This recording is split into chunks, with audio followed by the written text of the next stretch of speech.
Kinin li girtiganın dittu sinoran ne eştine hamu sinoran bezan ciye ku girtiye nekhoş verif tahliye kirin darbe sevman girtiyanj girtige derti. Nuçek tekildar ve ekej batmanej el hayatel girtiga tipa mea elhi girtiye binabe hayretin toktaşı penci hassalij ve kriza dil derbaskir jiyana khoş desta. Velatiye binabe Ramazan özal peku 20 sal berel navçe heza xeya şirnexe hat girtinci u binekhoşiyat timura ku seridaye tekoşine de lice kuvvere tahliye kirin girtige te sürgün kirin.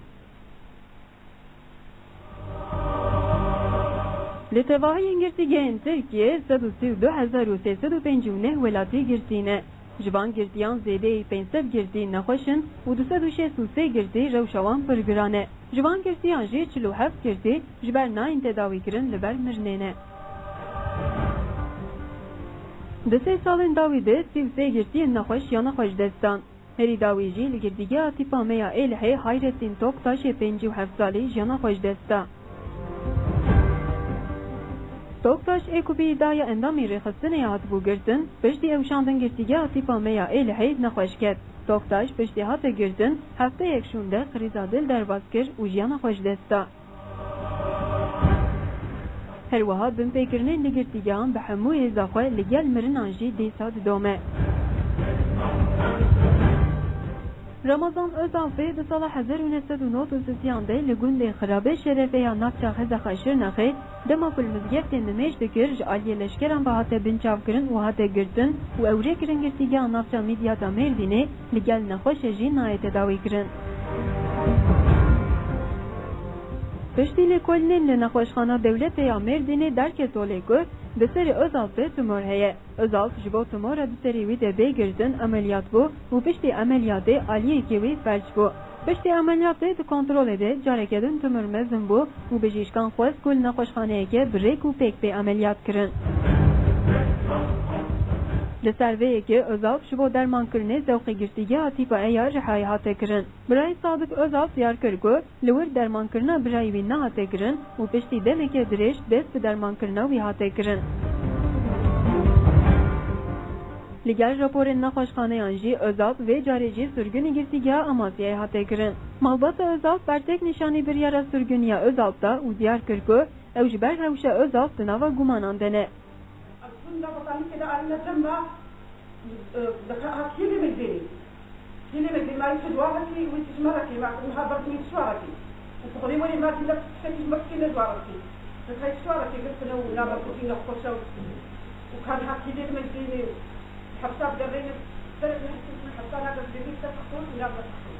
نخوش کرد حصیل کبیر رابط مبرم مردینه رابط تمار سریده ذکر پشتی عملیات کرد رابط مثلا فج geçirmiş ki rafa ki bini ne şuğli hay bakı mat istihane da lüvele jara kaditire ayna hapsi ayna medyale ayna medyale pişti hay bakı lüvele ma rabı istabrna merdini برنا مردين رابوق أو تمارات ريدي تماضن به لبدأ عمليات دافع لازم هذه تشكلي في حصتها. Cenaze kesi kuteyi da kirin endamı PKK'ye u da hafte gülayndali günde eskiye ruhiye nalça deya serte de perçüneke de jiyana pajdesta le serte hata ve şartım.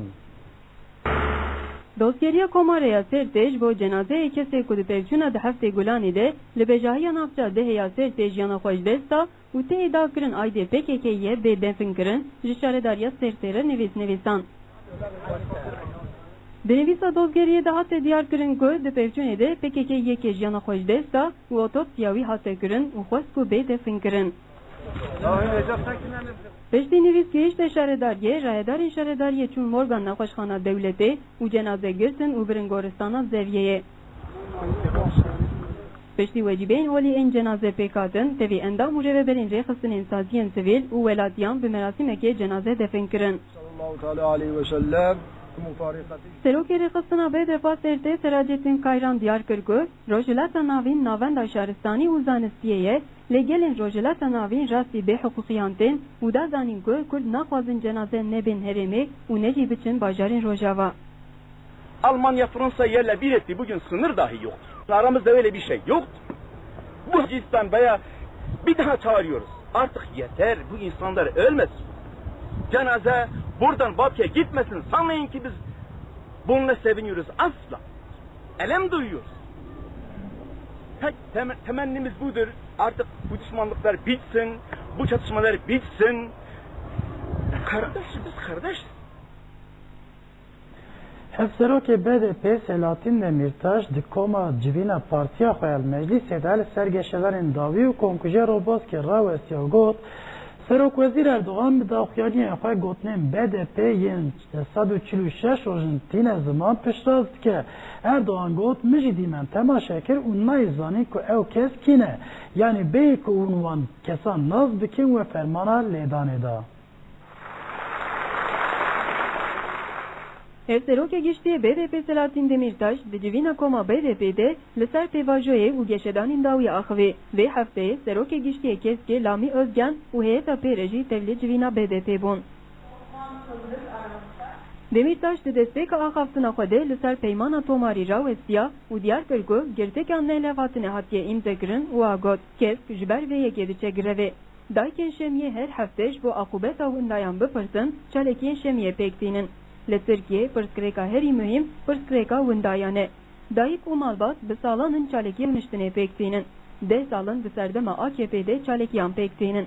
Lê heta niha Serokwezîr Erdogan tenê carekê bi dayikan re hevdîtin pêkanî û di vê hevdîtinê de jî neheqîl dayikan kir. Li Tirkiye mijara windayan tabloyek şermê ye. 46 gündür ne söylüyorsak bu konuda Başbakan hepsini itiraf etmiştir.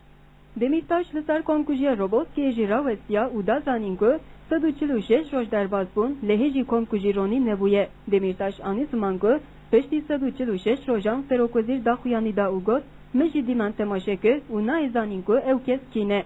Demirtaş bi bêr xist ku Erdogan rastiya Roboskiyê bi devê xwe îtiraf dike û a got Erdogan ser mijarê ve dişêre. Ew vê yekê bi devê xwe dibêje. Rast e dixwaze bi tazmînatê ser mijarê bigire û veşêre. Demirtaş da zanîn ku wan berê jî digot berpirsyarê komkujiyê AKP'ye li hin nivîskaran AKP diparast û haberdewam kir. Hin nivîskar ser komkujiyê ve dişêrin û piştgiriyê didin AKP. Lê herkes dizane ku şah taziye. Ji xwe AKP digot balafir yên me ne û me lê daye. Ne diyor? Bu diyor katliamla ilgili özürümüzü diledik, tazminatımızı ödedik.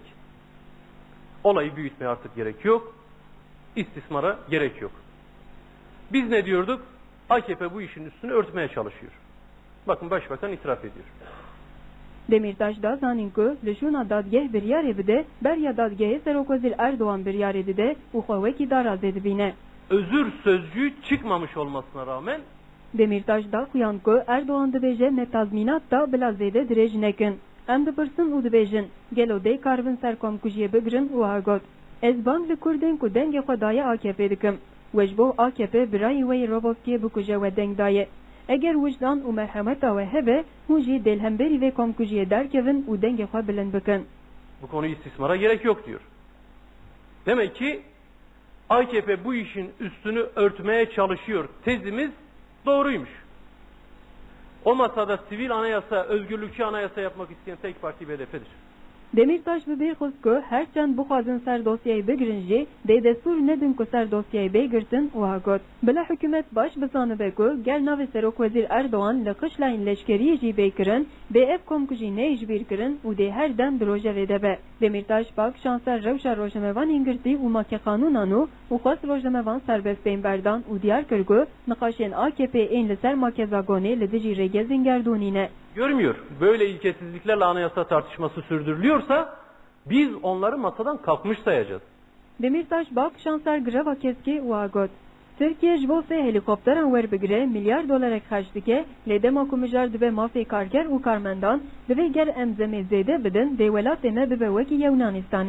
Li Tirkiye qîmeta karmendan ne biqasî helîkopteran e. Hiçbiri dikkate alınmadı. Bak, özel günler veya haftalar tartışma konusu olduğunu hatırlıyorum.